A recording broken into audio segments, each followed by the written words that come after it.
First सवाल, रैदास ईश्वर की कैसी भक्ति करते हैं? रैदास ईश्वर की भक्ति कैसे करते हैं? तो रैदास ईश्वर की भक्ति कैसे करते हैं, तो इसमें लिखा गया, महान कवि रैदास ईश्वर भक्ति में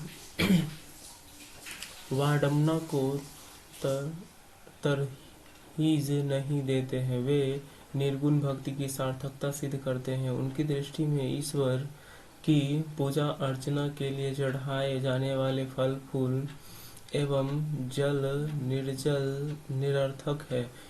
इनका कोई सही प्रयोजन नहीं है। वे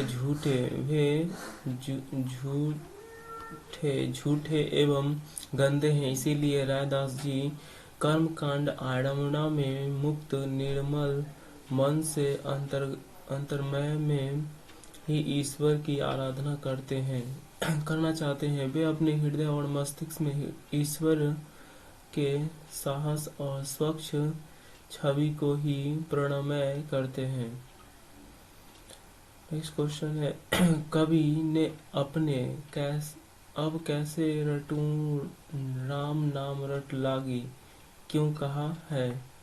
संत कवि रैदास ईश्वर की भक्ति में स्वयं को भूल जाते हैं। वे कहते हैं कि राम नाम की रट की लत मुझे लग गई है। अब इससे मुक्ति कहाँ? अब राम से संबंध कैसे छूट सकता है?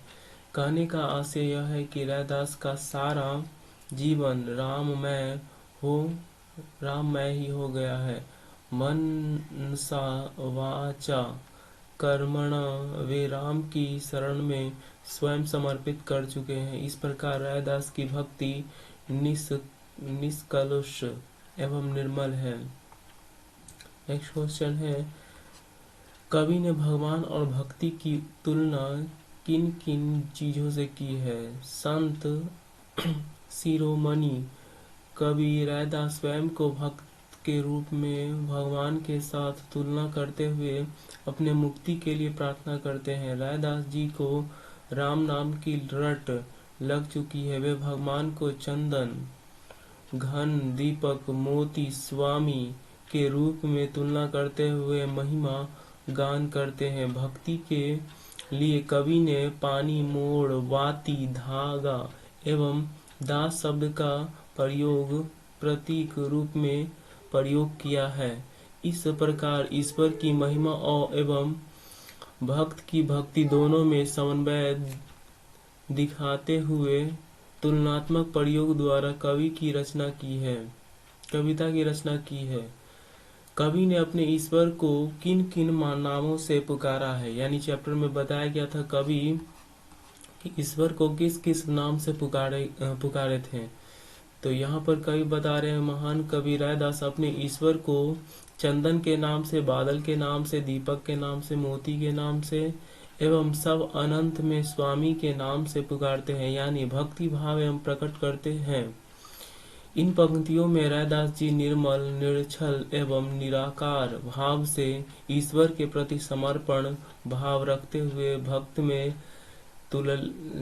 तल्लीन रहते हैं। दासात्मक भाव में सहजता, निसलुकता है। नेक्स्ट क्वेश्चन है, कविता का केंद्र भाव क्या है? यानी कि इसका मतलब है कविता का मुख्य उद्देश्य क्या लोगों को समझाना, यानी स्टूडेंट को क्या समझाना है। नेक्स्ट बोला जा रहा है, महान कवि रैदास जी की दोनों कविताओं में निर्गुण ईश्वर की झलक मिलती है। अंतर्मन में ही ईश्वर भक्ति के प्रति वे अटूट आस्था रखते हैं। आडमनाहीन निर्मल निष्कलुष भक्ति में वे विश्वास रखते हैं। कवि का हृदय गंगा की तरह पवित्र है। वह प्रतीकात्मक प्रयोग द्वारा ईश्वर और भक्ति के पवित्र संबंधों की सटीक व्याख्या करते हैं। कवि का ईश्वर किसी मंदिर मस्जिद में नहीं, बल्कि उनके अनंतमय में सदा विद्यमान रहता है। कवि हर काल में ईश्वर का श्रेष्ठ और सर्वगुण संपन्न मानता है। ईश्वर कवि के लिए प्रेरक तत्व के रूप में कवि में दृष्टिगत होते हैं। दूसरी दूसरी दूसरी कविता में कवि निर्गुण भक्ति की श्रेष्ठता एवं सगुण भक्ति और कर्मकांड की निरर्थकता की ओर सबका ध्यान आकृष्ट करते हैं। बाहरी फल फूल जल ये अशुद्ध एवं बेकार चीजें हैं। रैदास जी मन ही मन में ईश्वर भक्ति में रत रहना चाहते हैं। उनका ईश्वर निराकार एवं सहज स्वरूप वाला है, कहीं कोई दिखावटीपन नहीं है। राग रोग की जगह जरूरत नहीं है, केवल मनसा वाचा कर्मा निर्मल भक्ति भाव में वे विश्वास करते हैं। नेक्स्ट क्वेश्चन है, पहले पद की प्रत्येक पंक्तियों के अंत में तुलनात्मक शब्दों के प्रयोग से नाद सौंदर्य आ गया है, अर्थात पानी समानी मोरा चकोरा इन पदों के अन्य तुलनात्मक शब्द छाटना है। तो पहला है पानी समानी मोरा चकोड़ा, पानी राती, धागा सुहागा और दास रैदासा। नेक्स्ट क्वेश्चन है, मलयागिरी बेधियो भुअंगा विष अमृत दोहु एके सगा। इस पंक्ति का आशय स्पष्ट करें। इस पंक्ति का आशय है,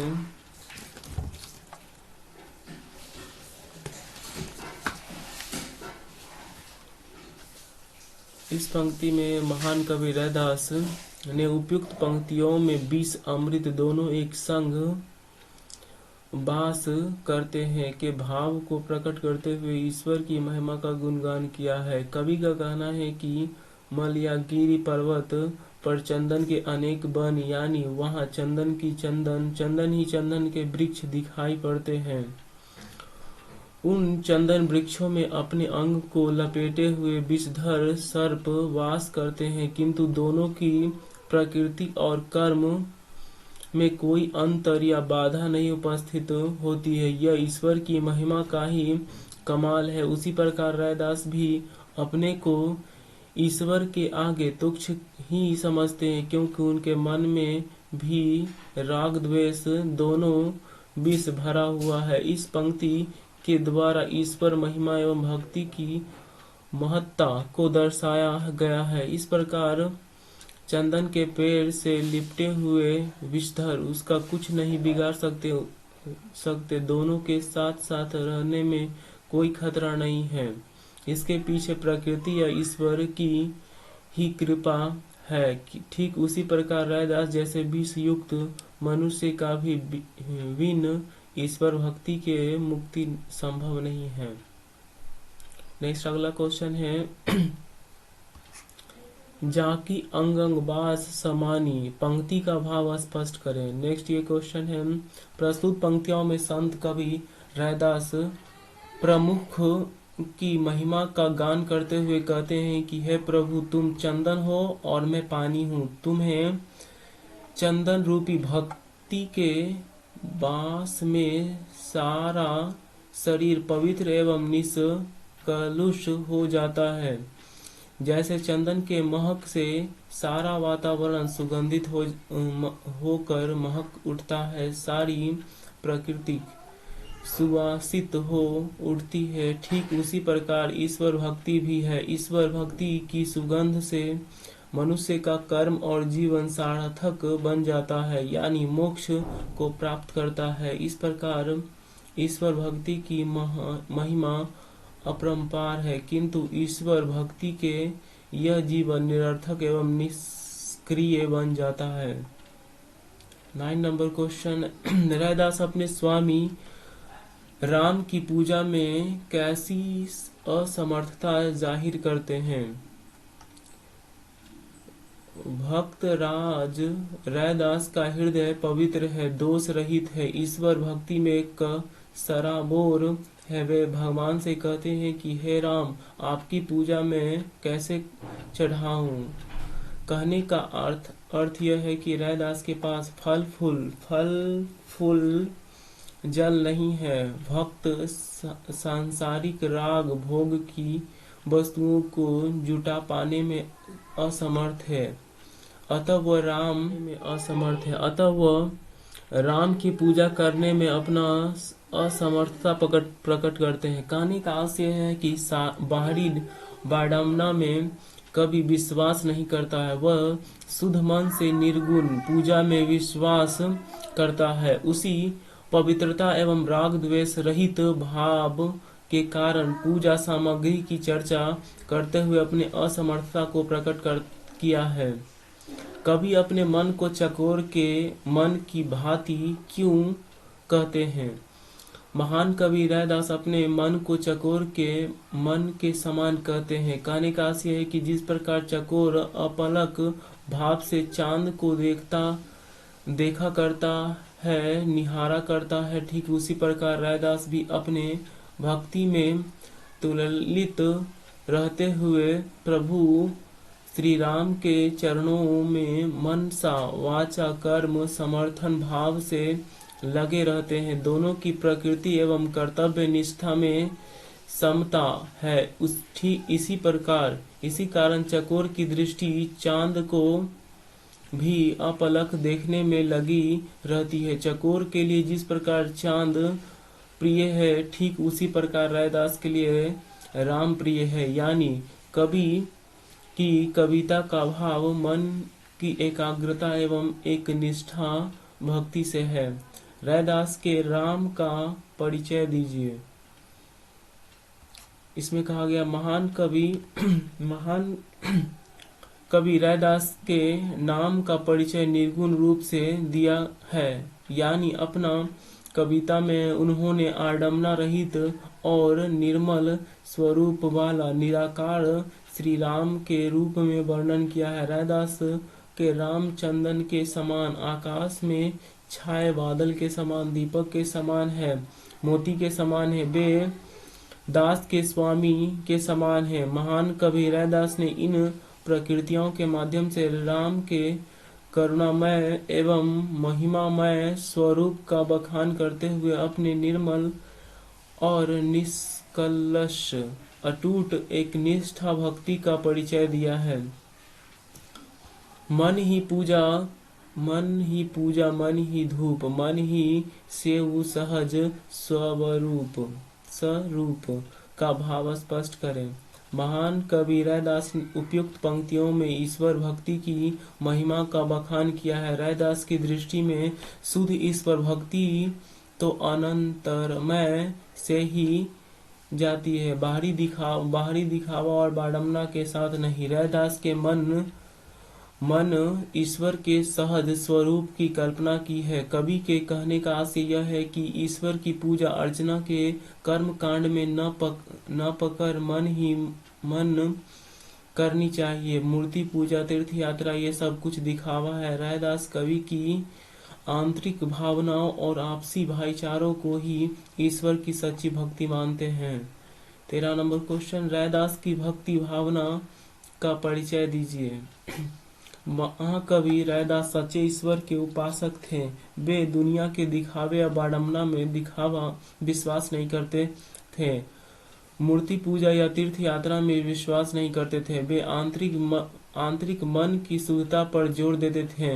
आपसी भाईचारा, करुणा एवं करुणा सेवा दया में विश्वास प्रकट करते थे। वे निर्गुण ब्रह्मा के पक्षधर थे। उन्होंने निर्गुण राम की महिमा का बखान किया है। वे किसी मंदिर मस्जिद में जाकर माथा टेकने में विश्वास नहीं करते थे। उनकी ईश्वर भक्ति निराकार थी। महान वाचा कर्म पवित्र थे। वे कर्तव्यनिष्ठ संत थे। वे कर्म में विश्वास करते थे। उनके व्यवहार एवं विचार में समन्वय था। आचरण दोष रहित था। वे सच्चे मानव सेवक और संत पुरुष थे। उनका प्रभु भारतीय दुनिया में कहीं बसा था, बल्कि हर मनुष्य के हृदय में वास करता था। इसी प्रकार रैदास की भक्ति निर्मल भक्ति थी। पठित पाठ के आधार पर निर्गुण भक्ति की विशेषता बताएं। तो संत कवि रैदास ने अपने कविता में निर्गुण भक्ति की विशेषताओं की ओर हमारा ध्यान आकृष्ट किया है। कवि का कहना है कि सांसारिक दिखावटी सामग्री के द्वारा ईश्वर की सच्ची पूजा नहीं की जा सकती। ईश्वर न मंदिर में वास करते हैं न मस्जिद में। कह रहे हैं कवि कि शुद्ध हृदय में वास कहते हैं ईश्वर हर मनुष्य के शुद्ध हृदय में वास करते हैं। ईश्वर कभी भी बाहरी दिखावट दुनिया में नहीं मिलेगा, वह मिलेगा सिर्फ व्यक्ति की शुद्ध आंतरिक भाव में, उसके कर्म में, उनके सद्व्यवहार में। एक निष्ठ कर्म भक्ति ही सच्ची ईश्वर भक्ति कही जाएगी। फल फूल जल के चढ़ावे से वो प्रसन्न भी नहीं होते हैं। कर्म कांड में भी ईश्वर को बांधा नहीं जा सकता। ईश्वर तो मन की एकाग्रता और साधना में बैठा है। वह कर्तव्य वनिष्ठ के प्रति प्रसन्न होता है। ईश्वर हर जन के अंतस में वास करता है। यही नहीं, वह हर हाल हर काल में प्रेरक स्वरूप है। वह शुद्ध धमन में वास करते हुए मनुष्य का मार्गदर्शन करते रहता है। सतर्क है कि ईश्वर निर्मल और सच्चा हो। इस प्रकार कवि ने निर्गुण भक्ति की बड़ी स्पष्ट एवं सही रूप में वर्णन करते हुए उसकी महिमा का बखान किया है। नेक्स्ट क्वेश्चन, जाति ज्योति बरय दिन राति को स्पष्ट करें। प्रस्तुत पंक्तियों में संत कवि रैदास ने ईश्वर महिमा का गुणगान किया है। इस पंक्ति का संबंध आत्मय जगत से है। कवि कहते हैं कि राम आप दीपक हैं तो आप दीपक हैं और उस दीपक की बाती मैं हूँ, यानी आप परमात्मा है, ईश्वर है, उसी कारण मैं भी एक अंश हूँ। ईश्वर की तुलना यहाँ प्रतीकात्मक प्रयोग ज्योति के रूप में किया गया है। कहने का आशय है यह है कि ईश्वरीय ज्योति के प्रकाश में सारा जगत प्रकाशित है।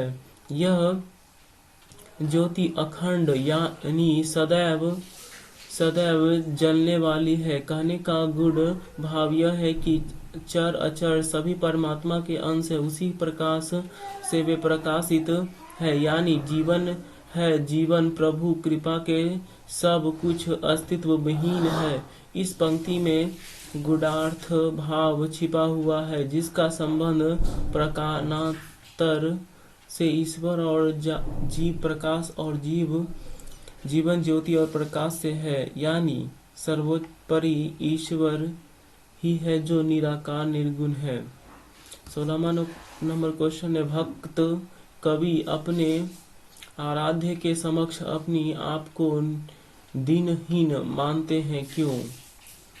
महान कवि रैदास ईश्वर के सच्चे भक्त हैं। वे क्षण कपट रहित निर्मल भाव से युक्त महामानव। उन्होंने अपने कविता में प्रस्तुत की भक्ति का गुणगान करते हुए उसके समक्ष स्वयं को दीनहीन मानना है। कारण है कि रैदास के स्वामी तो भगवान राम ही है। उसके सिवा इस जगत में रैदास का कोई अपना नहीं है।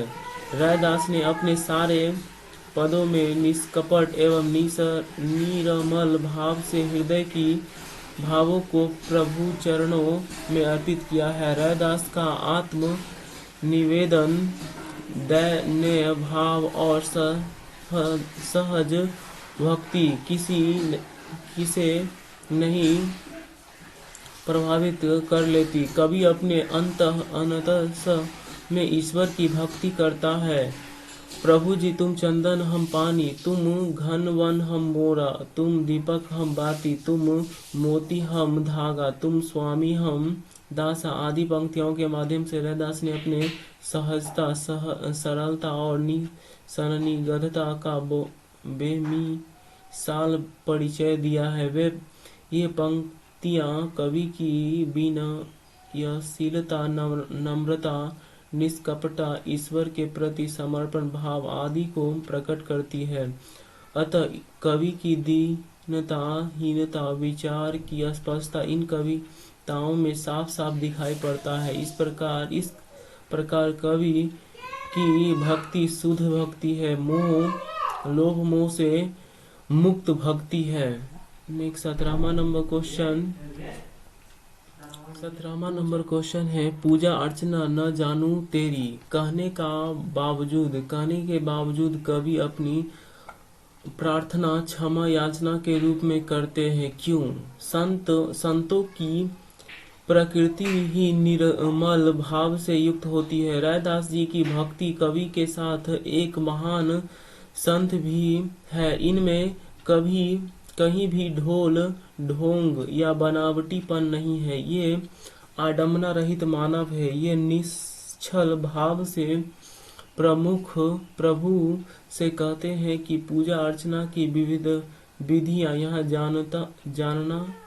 जानता। मैं तंत्र मंत्र भी नहीं जानता, फल फूल जल भी मैं नहीं लाया हूँ। मैं आपके नाम राट की पूजा करता हूँ। कहने का भाव यह है कि मेरी मन शुद्ध है, विचार शुद्ध है, कर्म शुद्ध है, तो फिर दिखावा किस बात का? इसीलिए हे प्रभु, आपकी भक्ति में निश्चल और निष्कलुष भाव से कहता हूँ, आप ही मेरे सर्वस्व हैं। आपके सिवा मेरा दुनिया कोई सहारा नहीं, कोई अपना नहीं। संत प्रकृति के होने के कारण कवि में कभी भी घमंड की बू नहीं आती। विवेक और विचार से परिपूर्ण होकर ही कवि ने ईश्वर भक्ति का गुणगान किया है। तब फिर सवाल ही नहीं उठता है कहीं भी दृष्टता अशिष्टता दिखाई दे। यही कारण है कि अपने विवेक विचार कर्म से कवि का संत हृदय निश्चल निर्मल निष्कलुष है, कहीं भी दर्प नहीं। इसी कारण भावना भक्ति में क्षमा याचना के साथ अपने को दीनहीन रूप में उपस्थित कर प्रभु की महिमा का गुणगान करते हुए शुद्ध भक्ति में लीन रहते हैं। नेक्स्ट 18 नंबर क्वेश्चन, जिसे चितवन चंदन चकोर पंक्ति का भाव स्पष्ट करे। चितवन चकोर पंक्ति का भाव स्पष्ट करे। प्रस्तुत पंक्तियों में महान कवि रैदास ने स्वयं को प्रभु के चरणों में रखकर तुलना करते हुए भक्ति भाव को प्रकट करते हैं। कवि कहते हैं कि हे प्रभु, जैसे चकोर चंद्रमा को अपलक निहारता रहता है, ठीक वही हाल मेरा है। मैं भी चकोर की भांति अपलक आपकी छवि मन ही मन रखता हूँ, यानी नाम रट करते रहता हूँ। यानी मेरा भक्ति भी चकोर की अपलक सदृश यानी अभंग है। 19वां नंबर क्वेश्चन है, थन हर दूध को बछरू जुठारी, पंक्तियों का भाव स्पष्ट करें। प्रस्तुत पंक्तियों में महाकवि रैदास ने ईश्वर भक्ति की महिमा का गान करते हुए तुलनात्मक चरित्र किया है। कवि कहते हैं कि जिस प्रकार गाय के थन में मुख लगाकर बछड़ा दूध पीता है और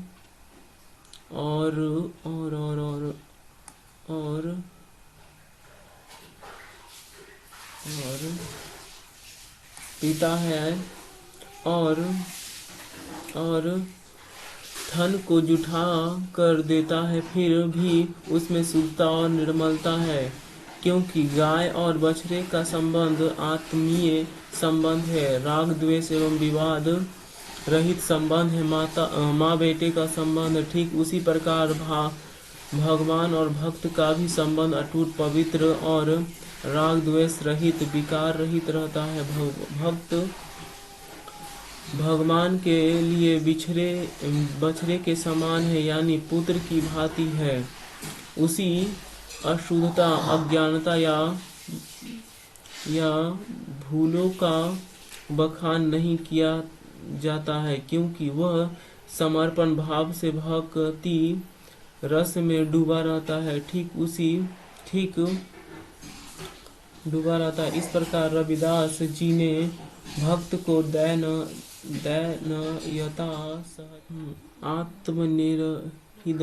आत्मनिवेदन हृदय की निर्मलता के आधार पर सिद्ध करना चाहा है कि ईश्वर भक्ति में लीन भगवान की भूले क्षय है। भक्त के लिए भगवान एवं भगवान के लिए भक्त दोनों ही अनिवार्यता महत्वपूर्ण है।